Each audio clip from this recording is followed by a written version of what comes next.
Trust the process. Pain is power. All great things take time. I am unbreakable.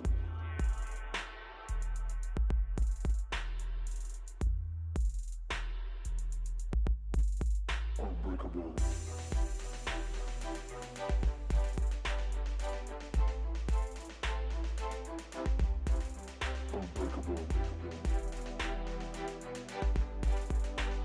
So take me back to that moment when you did your first speaking event, and throughout all the promoting you did, you only had 3 people show up. You talk about how you were able to change those 3 people's lives, and in that moment, you knew you were working in your purpose with entrepreneurs. Yeah, so you did your homework. I love it. So I had sold my first company. I didn't know what I wanted to do next. I got invited by my country to speak at a couple events overseas, and I thought I want to do something back home. I'm from Toronto, Canada, and my first event I did with the YMCA.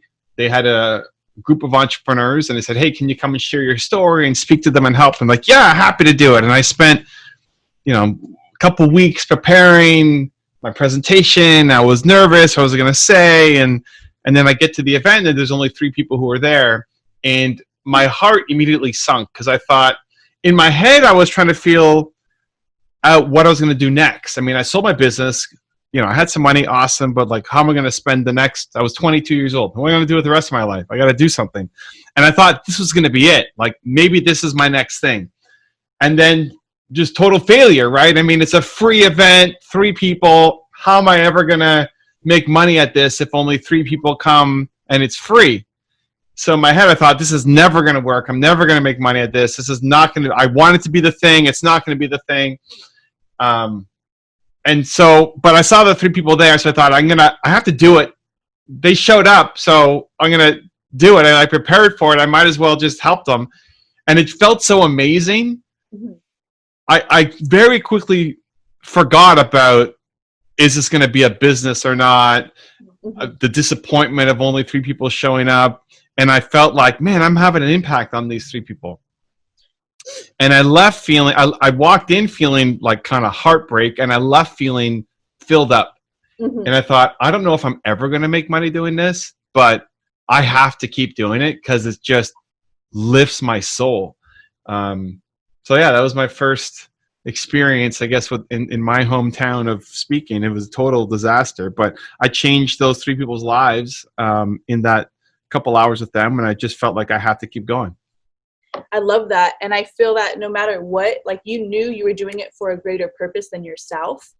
And how did you feel in that moment, like after selling everything? And did you feel like you were kind of getting out of your comfort zone and feeling like it's a whole new ball game for you? I don't know that I had that much perspective, to be honest. I mean, I sold my business. I was 22. I wasn't, I don't know that I wasn't thinking purpose. I didn't want to be home bored all day. I mean, I went from working every day, all day long, right? I mean, I spent no time with friends, nothing. I was just working my face off. That's it. That's all I knew for 3 years.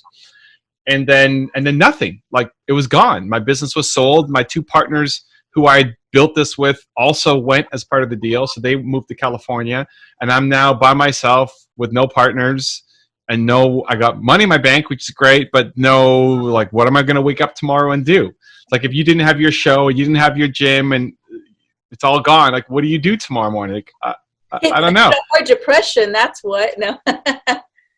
And so luckily I wasn't in depression mode, but I was in exploration mode. It's like, what am I going to do now with my life?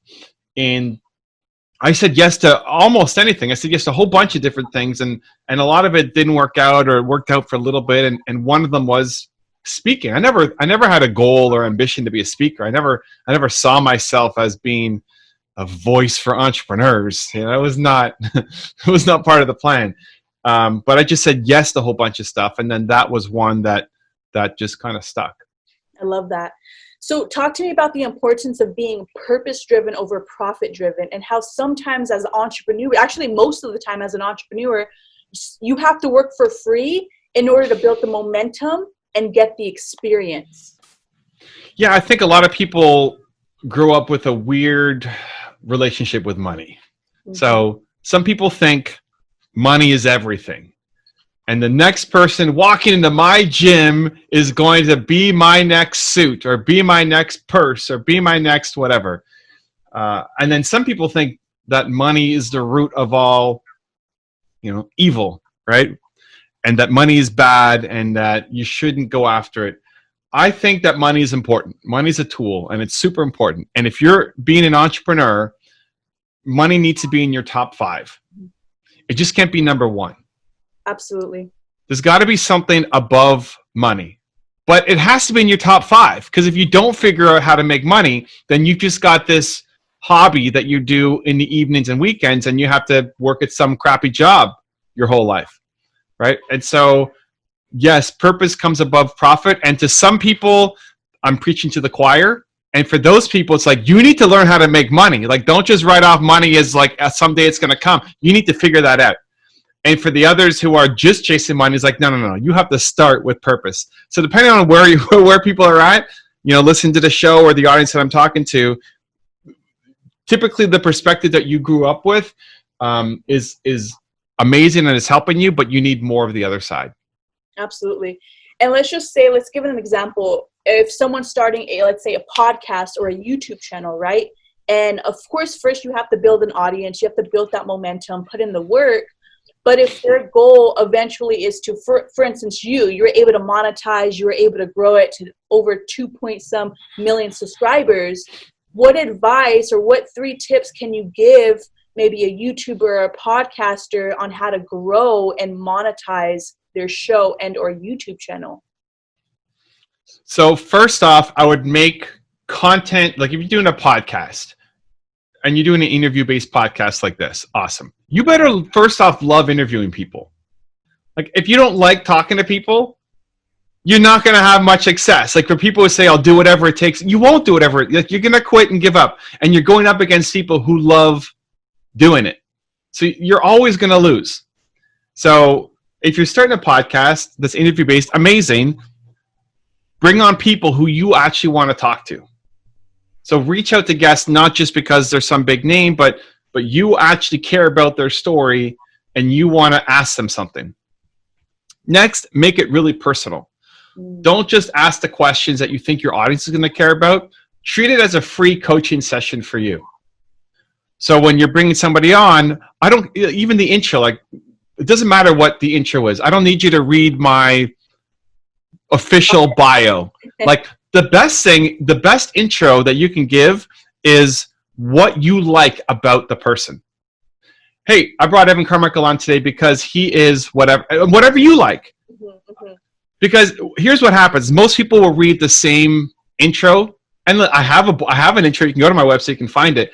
But if you lead your show with the same intro that everybody else has, you have the same intro as everybody else. You have the same show that everybody else has. If you ask me the same 18 questions that everybody else asked me, there's nothing unique about your podcast. Yes. But if you make it unique to you, to say, hey, Evan, I love you because my show is about being unbreakable and you broke your neck on your tour last year and kept going. And I just love you for that. Awesome. Like that's a super unique intro that nobody else has given me.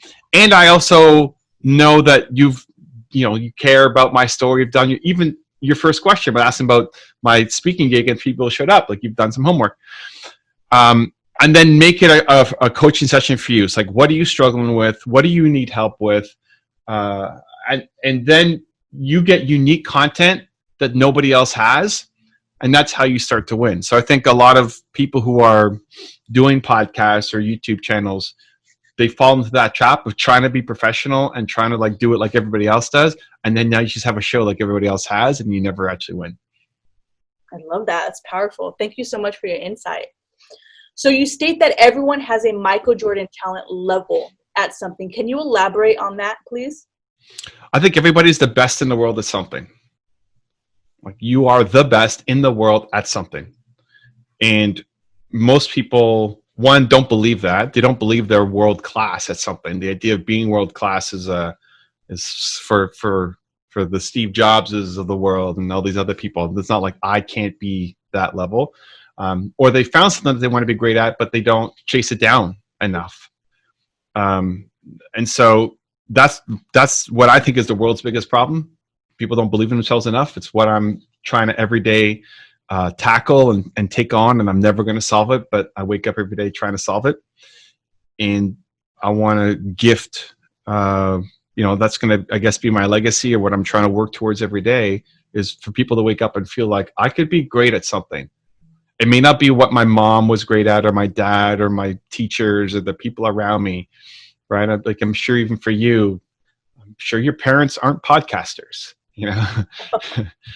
It's not what you went to school for, and so that's really hard. It's hard to break the mold. It's hard to say, I'm going to do something different. It's hard to be different, but we know we want to be. You don't look at your parents, and you may love them, but you don't want the life they have. You don't want to be their age and be in their spot.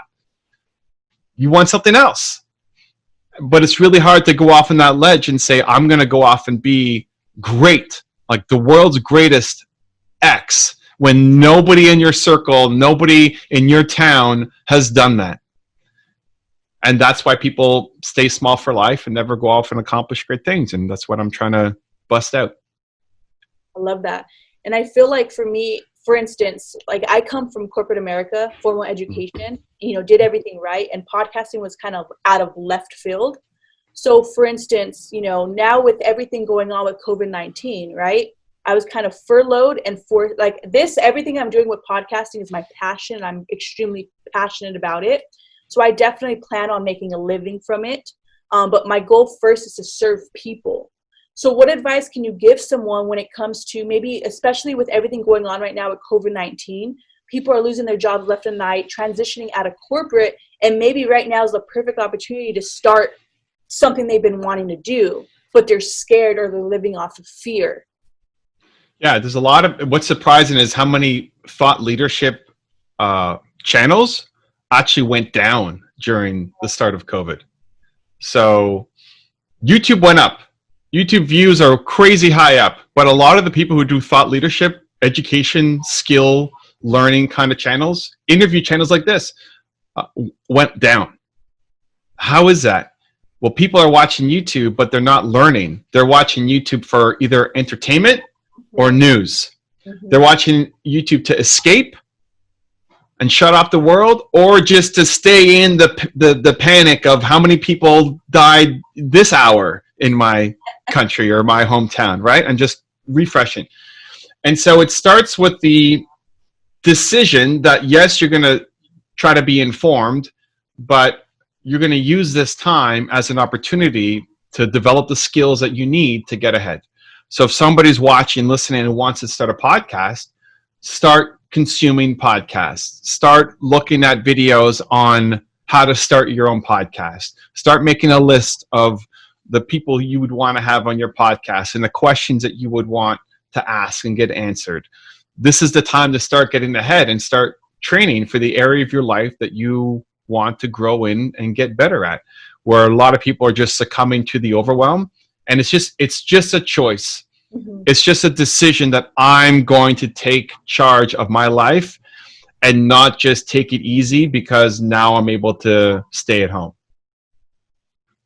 Absolutely. So what advice can you give our entrepreneurs who are trying to pivot from corporate America to entrepreneurship? What has been your experience with that? I'm a big fan of starting on the side and starting small. That's not necessarily everybody's advice, but I'm not the burn the boats guy. So I like, if you have a corporate job, awesome, keep it and start to learn something that can help you improve your skill sets. Ideally, you have a corporate job where you're learning something. Like if you're at a big company, I don't know how corporate, we're talking about, but maybe if you want to start a podcast, can you transition at the corporate job to go into marketing, to go into communication, to go into something where you can transition those new skills you're going to learn? Like if you're working at Bank of America as an analyst, maybe those skills won't serve you too much to start a podcast, but within Bank of America, can you apply to get into the marketing division or to get into communication division? That might help you better in your podcasting career. So one, try to get a job where you're learning and not just taking a paycheck. And then at home, evenings, weekends, or right now, COVID shutdown, like spend the time to work, to get better, to improve, to get the skill sets that you need to grow. And to bring, honestly here, so to bring the most value, how can this help you specifically? Mm-hmm. Not just your audience, but you. Like, what are you struggling the most with right now that I might be able to give some insights on? Oh, so you're asking me that question? Yeah. So I feel that I'm at a state where I want to be able to grow. Like I've already built an audience and I can take it to a higher level. Mm-hmm. But it's really now the back end stuff is being able to monetize it and maybe build a online, maybe a course and even get into maybe speaking. Like I aspire to it, but it's actually one of my biggest fears, believe it or not. And that's why I opened the interview with that question, because I understand that, you know, it wasn't your plan, but when you did it, you realize like, holy crap, like I can do this. You're changing daily. And so here's the thing. Now that future interviews, that extra context is what you lead with. You say, hey, Evan, I've got this show. I'm building my audience. I want to leave corporate America. Have you left corporate America? Or you're still in corporate America? So I've been with corporate America for 9 years, but since COVID-19, I just got furloughed. Got it. So I've been furloughed for the last 2 months. Yeah. Great. So this is it. So instead of saying like, my mentality is I'm not going back. That's my mentality. Awesome. So that should be the lead, right? And instead of saying for people who are like this, you say, no, this is where I'm at. How do I build this up? How do I grow? Because now it's personally you, and understand that in your journey, your audience benefits as well. Like as you grow and learn and what you're struggling with and bringing on experts to help you grow in whatever you need to grow in, they're learning as well, as opposed to making it general. Because if you ask a general question, you get a general answer. If you make it specific, you're going to go deep. It's going to be more already like personable. Yeah. And the connection's already stronger between me and you, and that'll make it with your audience as well. So first off, being afraid is not a good enough reason. Like the fact that you're afraid to speak, at least for me, like you were talking about being unbreakable, I have adopted that if it's scary, difficult, or hard, if those are reasons that come up, it's not a good enough reason. I have to do it just because I said it. If I was you and you said, well, I'm scared, now I have to do it just because. Do it. Yeah, just because. Like even if it doesn't lead to an ambition or a goal for you, right? Now, as long as it's within your ethics and morals, like don't go rob a bank just because you're scared to do it. Great. Okay. Evan Carmichael told me no. Okay. But most of the things, great. It's all recorded. But most of the things we're afraid of is other people's judgments and opinions, which is what speaking is. You're afraid you're going to get up and let people down, disappoint, and forget what you're going to say and just be an embarrassment. Right. That's fine. I feel the same way all the time anyway, but that's not a good enough reason.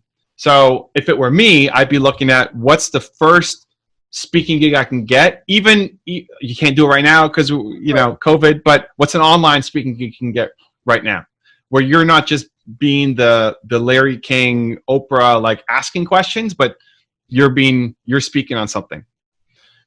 So can you speak at some online event that's happening? Can you speak can you go back to your high school and see if they're doing any online classes, and you can go and share your story to your high school, kids that you grew up, right? Anything that you can. I'd be like spending my time in the next week finding what kind of online speaking gig can I get, and your heart's beating like crazy, and that you're gonna have to come up with something, and it's just proving to yourself that you do difficult things. That hard, scary that's not a good enough reason for you not to take action. So, and just like constantly, I'm constantly afraid. I think if there's nothing in your calendar that makes you afraid, you hate your life. If you look at your next week and next month ahead and there's nothing in there that makes you scared, you don't like, it just means you're photocopying the same day over. You don't like your life. You're just inside your comfort zone constantly, which people aren't happy with. So that's great for now for speaking, but also ongoing. Anytime you say, well, I'm just scared to do it, Great. Now you have to, because you said the words. Now you have to do it. Hold yourself accountable. Yeah. Just because, like, that's a great self-check. For monetizing, if you're building a course, that's a good potential next step. I would parlay that from coaching. Like, I would think, what can you coach people on first? And I would try to build your business as a coach for your audience. Like, what would people pay your time for? So that they spent half an hour with you, what would they get from it? Or an hour with you, whether it's a one-off or every week or every month in an hour, what do they get? Like, what are you going to help them through? And have a coaching offer? Even if your long-term ambition isn't to be a coach, because this is where a lot of course makers and speakers fall down. Right? What's that? They get stuck. When you're on stage speaking, you're speaking to a whole bunch of individual people, not speaking to the masses. And if you haven't gone through and coached individual people, you don't know what they're thinking in the back and forth, because you have a message that you think will make sense, but in their heads, they're saying, yeah, but. And until you've coached people through it, you don't know what the yeah, buts are. And so when I was mentoring a young woman entrepreneur, and she wanted to be a speaker. That was her ambition. I want to be a speaker. And I said, great, you could be a speaker. We got her a TEDx talk right away, but you need to coach first. I don't care if you don't want to be a coach. You need to start coaching just so that you know what message hits, so that will make you a better speaker. When you're a coach, you know what problems people have, so then you can make a better course.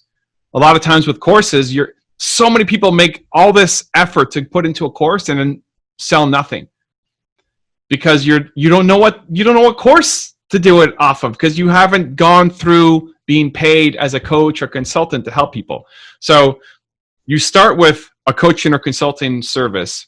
Whatever people are willing to pay you for your time that you see is happening over and over and over and over again. Like, what would people hire you for right now in your audience? Right now, what I find myself doing a lot of is helping people launch their podcast. So we do have a full-blown studio here in Long Beach. So we do everything from post-production to getting them started, ready with their platforms, to even content creation in-house. So do you know the podcast Answer Man? The what? Podcast Answer Man? No. Anyway, okay, awesome. So podcast Answer Man in your field, he was doing the same thing where he has a podcast teaching people how to launch podcasts. And he does coaching and consulting of how do you launch your own podcast. And then people would hire him and he'd fill his day with coaching gigs. And people around him across America would pay him for coaching advice on how to start their podcast. And then he had a day where he was kept getting asked the same question of how to use whatever software to edit. I don't know what software you use, but Final Cut Pro. Yeah, it's like how to use Final Cut Pro. And he basically did 4 hours back to back with 4 different people, the basics of how to use Final Cut Pro. And so now when you're thinking course, his first course became how to use Final Cut Pro, because people are paying him for that knowledge, as opposed to you thinking, oh, well, I'm going to teach people how to set up a podcast studio, but then maybe only 3 people actually buy that course. Like, you want to do it based off what people are paying you are ready to do, and that you can do as a entry level. So he doesn't want to be teaching people how to use Final Cut Pro, like the basics over and over and over again. Hey, if you just care about the basics, go buy my course. If you want next level, how to do coaching, how to book guests, right, then you can hire me again for coaching. So you start coaching and then you transition that towards speaking and towards products. I love that. I'm going to try that. So what I find is, like I said earlier, my biggest fear, I love people, I love speaking, and I'm extremely passionate about it. But what I find my struggle is, even as a podcast host, I can talk to you great. But for some reason, when it comes to like getting personal on a camera right in front of it by myself, I'm like, holy crap, like I get super nervous. But I find myself now doing a lot more, attending more Instagram lives. So I am getting out of my comfort zone. But is that something that you struggled with first starting off? Yeah, and still do. You know, like I always want everything I make to be the best that I've done. So I was last year speaking in Arizona, yeah, Phoenix, at Brendan Burchard's event, and a couple thousand people in the room, and the I'm about to go on, and I blank out as what I'm going to start with. I just totally forgot how I was going to start my speech, and I have no slides when I speak. So I was supposed to speak for an hour, and I got no slides, and I forgot how I was going to start. And I'm having a panic attack. Like, my biggest fear is disappointing people. So I'm worried, oh my God, Brendan Burchard flew me down here. Dean Graziosi and Eric Thomas are on the stage, and I'm going to go and just tank. And the thing that saved me was I looked to the audience and said, hey, I'm not here for me. I'm here for them. I'm here to serve, right? I have knowledge. I can help them. And then I calmed me down. I remembered what the heck I was supposed to say. But leading with that, I think is the message. Instead of you pulling out your phone and being fake, you say, I don't even know what I'm doing. Like, I'm super nervous and awkward, and this feels so weird talking to just my phone. And when I have a guest, I'm comfortable, but when I don't know what to do. I love you. Post. Right? Imperfect. Next. Yeah, and then do it again. Like, the repetition will get you better, just like in your interviews. I'm sure your first interview sucked compared to this episode, and I'm sure, like, if you keep doing this for 5 years, you look back on this episode and say, wow, that sucked. Right? And it's just like, as you do more, you get better. Right?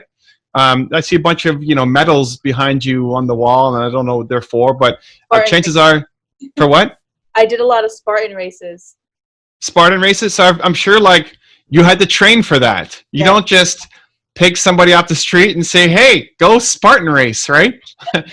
So don't expect to be great at the beginning, but at the same time, you want to be real. So if you're nervous, you say you're nervous. If you don't know what to say, I don't know what to say. That's enough. Like, people look at you and say, oh, you've got it all figured out. Like, no, I'm still working on it. Mm-hmm. To not feel like you have to be fake, and at the same time know that you have enough to help. Like, you're still growing and learning and getting better, and you're still able to help people who are behind you. Mm-hmm, mm-hmm. Right? And oftentimes we feel like we have to be perfect and have it all figured out and not acknowledge the growth that we still have to go down. So I look at it as a staircase. Like, you're climbing the staircase of growth that you never want to end. Like, you always want to be having more growth and learning something new and getting better. And every time you take a step up, you can reach back and help somebody else climb up a step. Right? And so, in the podcasting world, maybe you're on step 100 and you can help people get from 1 to 99. On the speaking world, maybe you're at step 2. So you can, right? And that's okay. Like, knowing where you're at and being comfortable, knowing and expressing that you're not an expert at this yet, but you're trying. The willingness to try is an inspiration. Mm-hmm, mm-hmm. You're an expert at Spartan races now. You can help people train and get their Spartan race, and you know what it takes. Your first one, maybe you didn't know what you were doing and you were nervous about it. Showing the journey of it, I'm trying to do a Spartan race. I don't know if I'm going to do it. I'm actually quite nervous because I feel like I'm in good shape, but I don't know if I'm going to be able to do it because it's pretty rough. So I'm going to train every day to try to do it. And you take me on the journey of you learning and becoming. And then as you get better at it, then you can teach more. Mm-hmm. Right? So I just see it as a spectrum, in that maybe right now it's 25% you teaching and 75% you learning. And that's what you share. You share what you're not good at. You share what you're learning. You share, hey, I've got Evan Carmichael coming on my channel. I'm hoping to learn about how to do this because I'm not good at it yet and I want to get better. Right? And then you do an update after, like, hey, that was the greatest show ever, or no, that sucked, I hate that guy, whatever. Right? But, like, taking people through the journey of what you're doing, and as you continue down your journey, you now increase that percentage from 25% expert to 35% expert to 50% expert, because you're learning and learning and learning, gaining more. It's you're unwilling to share the things that you're not great at yet. And that could be the greatest inspiration of all, is showing how you're willing to get up there and learn. Vulnerability, right? Yeah. I appreciate. Don't be fake. Like, what you're scared of, share. How many people can connect to, I'm afraid to be a public speaker. Yeah, I'm afraid that everybody. Yeah. So, but at the same time, you're afraid to just pull up your phone and make a fool of yourself, right? For a while, when I was doing the Instagram lives, when I did my tour, when I did a trip to Boston, I was coaching a couple guys, my camera guys. They were making content too on Instagram, and every time we made a mistake, we still said post. Like, I'm here, and crap, post. Right? Yeah, I just post. Post. Next. Post again. Right? Like, what are you so... The fact that you're worried, you're afraid of the judgment on it, for me, it means at least you have to do it. You got to do it. And then you slowly work that muscle, like every other muscle that you slowly build up. And I love your content, Evan. Like, everything that you put out, it's crazy. Like, so who were some of the people that you learned from? Like, who were some of the people that you modeled from when starting your YouTube channel and even your podcast? Like, who did you learn from? Who did you look up to?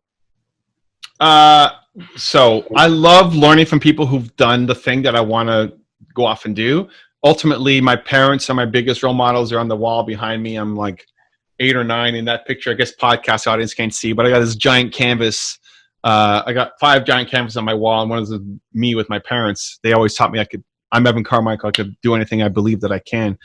I love modeling success. And so I find people who've done the thing. So when I first started YouTube, I learned a lot from Tim Schmoyer and Daryl Eves, who are 2 big, like, how-to YouTubers. And I learned from them. They ended up being collaborators. I ended up speaking at their events. My channel grew bigger than theirs. I mean, I learned a lot from them. And that's just a default. Like, if you want to enter the Spartan race, you go find somebody who's done the Spartan race and see how they did it and how they trained and how often they trained and what they ate, and you're likely going to get better success. Now, I continue to learn from everybody that I profile on my channel. Everybody that I put up, I've learned something from. That's why I put them on the channel. And if I haven't learned from them, we don't put them up. I love that. So out of all the entrepreneurs, the thought leaders, and great minds that you've sat down with, what are your key 3 takeaways that you can share with our audience? I want to make it personal to you. And helping you, it helps the audience. Help me. Yeah, help me. Yeah. Help my audience. So, like, this is I think a great lesson in vulnerability, but also in making a better show, in that you make it about how can you get better? How can you learn from the people that you're bringing on? And in your learning, your audience learns as well. So is that a question that you personally care about my answer to? And if so, then why? And if not, it just sounds like then dump the question and move on to something else. Like, if you said, hey, I'm really struggling with who to model, or I'm struggling with how do I monetize this, or I'm struggling with XYZ, I'm struggling with how to deal with, parents who hate me. I don't know, whatever, like whatever that is, and then turn it into a coaching session. So how does that question help you, or does it? It's not necessarily me. No. Okay, then forget it. Like, okay, forget it. That's a great, Oh, no more questions. Here's what I would do. I would come up. It's good to have a list of questions just so that you're prepared and you have people come on. But I would be willing to, if you have 10 questions on your list, be willing to throw away half of them. Yeah, or more. Like, what you should do is if your guest answers a question and they say anything that you find interesting, pull on that thread. Mm-hmm. Even if it takes you way off track and you never come back to your other 9 questions, that's going to be the best episode with that person that you've ever had. Because that question of who are 3 people that I've learned the most, I've answered that question 20 times on different shows, right? I probably answered that like 3 times today on different people's podcasts, right? So I want you to have something unique, right? And so, but that's great self-awareness. And like, I don't really care about this question. It's more for my audience, and it sounds like a good question to ask. So now you're not allowed to ever ask any of those questions that are just for the audience that you don't personally care about. I love that. Okay, yeah. I'm gonna get personal. So what advice can you give me when it comes to just growing? Like you said, I know you talk a lot about putting out content, right? And I love the content that you put out, and it's just, you make it so it's like a very simple concept. So I feel like I'm extremely consistent with putting out content. But, and I know you say sometimes that even you put it out even when you feel like nobody is watching, right? You need to be around people who are pushing you into massively uncomfortable zones. So I look at you and I see somebody who is ambitious, who wants to chase down your dreams, who is probably in your family, close friend circle, the most ambitious person that you know. You've got bigger dreams than what your parents had. Oh, for sure. And that's a great place to be, but it also sucks because you're the one building other people up and pushing them, but who's pushing you? From a place of love, from a like, I love you, you suck, let's go. Like, you're barely living your life, right? Not from a jealousy, hate, like perspective, but from deep love for what you're doing. So that's what you need more of. And I would approach it in two ways. One, your guests. Kind of like what we just did here, where we started off and I was playing your game and then I flipped it and said, hey, I don't want to answer your questions. I'm going to play a different game because I want you to do more, right? Right? And so bring on more guests like that who you have a personal affinity for, who you think might push you, and then you at least open the door for them to push you, right? By leading with your story and your problems, you may not always get this kind of result, but at least you're creating the environment for it to happen, right? I kind of force this on you. I appreciate it. I really do. And I know, you got some tears, and I know it's out of love and happiness for like what you can make. But that's great. Like, this is the journey. This is what you need more of. You need more of those people around you to push you and say you're capable of so much more than what you're doing, as opposed to just cheering you on and saying, man, look at everything you've done. And then I would do it so that's your guess. Like, use your podcast as your platform to do it. Look for people who are putting out new books. Look at like any books that you love. Go track down the author and say, hey, I love your book. I'm struggling with XYZ. And they're the expert at it, right? Like, you can ask me some things. If you're asking me about a Spartan race, I know zero. Like, I'm not the guy for Spartan races. I've never run one of my. I got nothing for you. But other stuff, speaking, shows, I can help with. And then I would also look at.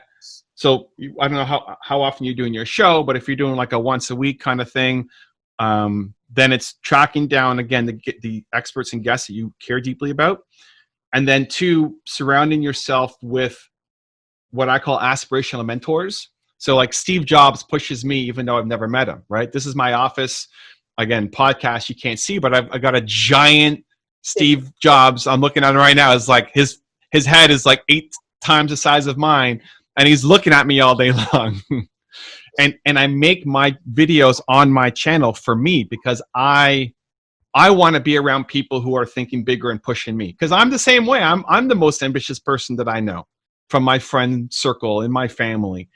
And so every time I think I'm thinking big, I got this big, bold vision. I see an Elon Musk video talking about a backup plan for humanity and realize, holy Christ, I'm thinking small. and I think that's good. I think that you should have that feeling of I'm not doing enough yet. Not constantly live there, but that pushes you forward to say, I can do a lot more than what I'm capable of. Now for extra practice here, like while I was going through that 4-minute monologue, you started tearing up. Bring the audience in to why. I feel that like I am extremely passionate about what I do. Mm-hmm. It's like I said, a big fear of mine, but I feel like I was called like to do this, and I'm still trying to figure out why, because I feel that all the way up until launching my podcast, August 23rd of last year, I literally had my whole life planned out, everything. Like, I was in the police academy and at the same time working corporate job. I got my associates, my bachelor's. I did everything what society wanted me to do. Mm-hmm. but I found myself really unfulfilled. Like I wasn't bringing, like I wasn't making an impact in anybody's life. And I think that's what really called me to do this, is because like I genuinely want to make a contribution and change people. And I know that this is a huge fear, but it's something that God is saying you have to do it. And that's why I'm doing it. And I love it. Like I genuinely love it. But I feel like I need to, like you said, I need to open up more. I need to be more vulnerable.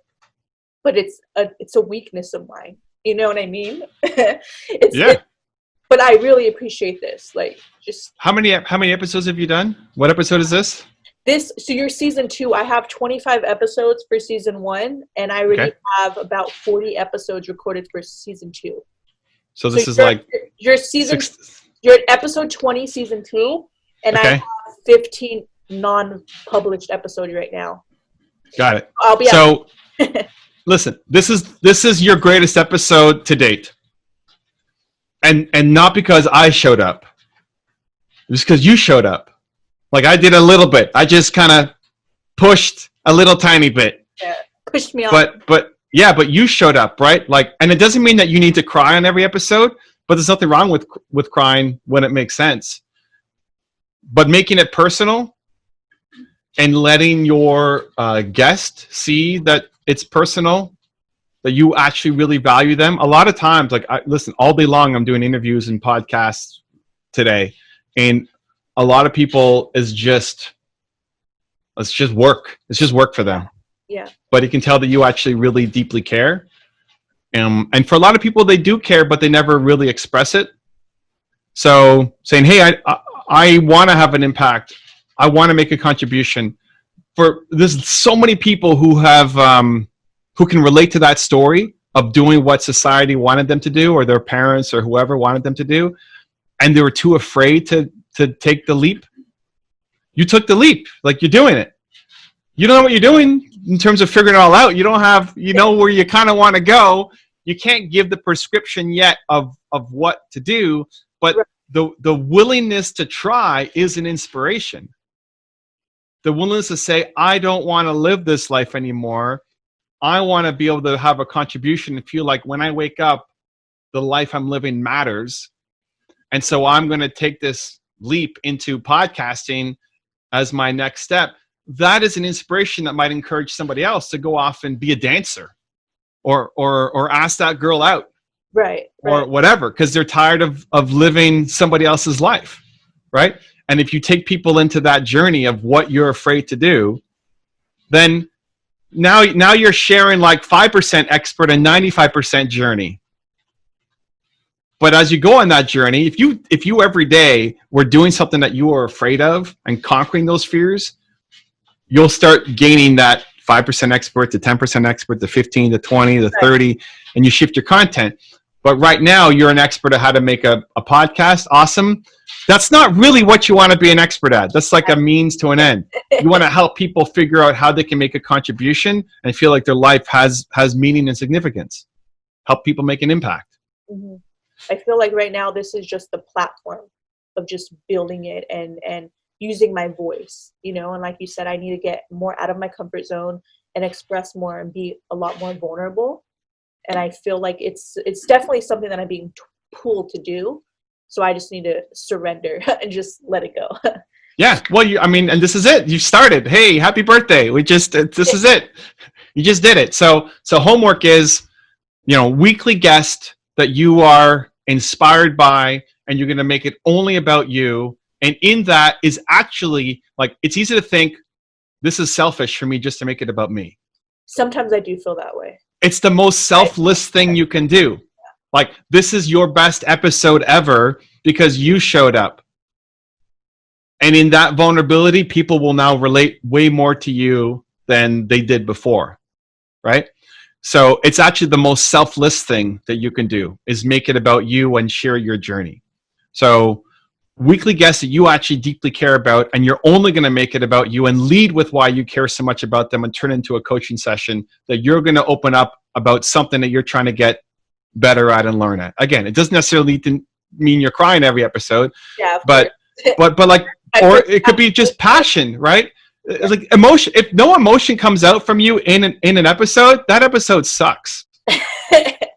Yeah. Right? But like, it could be laughing, it could be passion, it could be crying, it could be a mix of things. But there's got to be emotion as opposed to, oh, that's really interesting, and then next question, which is what everybody does, right? This is where you could win. So weekly guests that you deeply care about, and you make it a free coaching session for you. 2 is I'd be immediately looking for 10 online speaking gigs that you can do just because you're afraid.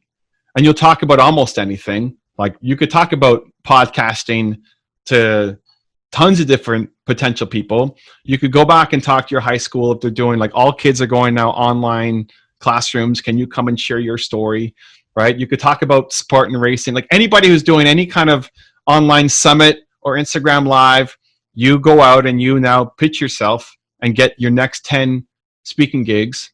That'll be free. That'll be totally terrifying. And then as you go through, it's like, I just did that, right? Like, that's actually not that bad. Yeah. Right? I could do that. I was so terrified of this thing, and I just did that, right? So weekly guests that you care about, 10 speaking gigs to start working on now, and then I would challenge you to do a daily series of Instagram videos, 5 Instagram stories a day, where you're taking me behind the scenes of your life and what you're excited about, not some PR fake version crap, but real life, your wins that you're pumped over. Like, even here's a trick. Anytime you're feeling emotional about something, heightened emotions, film. So, like, get off this set, film. However it made you feel, whether it's gratitude, love, pain, all of it. Like, film, heightened emotion, film. Even if the words don't make sense yet, because that helps you practice how to get emotions out in a verbal way, which you'll need if you're going to be a great speaker. Right. So that's your homework, those 3 things. I'm going to do it. You challenged me. I appreciate you, Evan. I really do. And thank you so much for this. It's the first time. I'm pumped. No, but I really do. And I'm truly honored that I had you on the show. And I would love to just pick your brain more and really learn from you any way that I can. Episode 250. Let's do it again. Definitely. We will, for sure. When you get close to 250, email my assistant and said, Evan promised me 250. Evan, and we'll do 250. For 250, we got to get this in person. For 250. I'm in Toronto. You can come by. Well, there'll be you. All right. Where are you based? Orange County, but my studio's in Long Beach, California. Got it. Okay. Yeah, 250. Let me know when you're getting close, or let Sandra know, and we'll figure it out. And I'm pumped. You're gonna be a whole new person by 250. I appreciate. I'm so excited.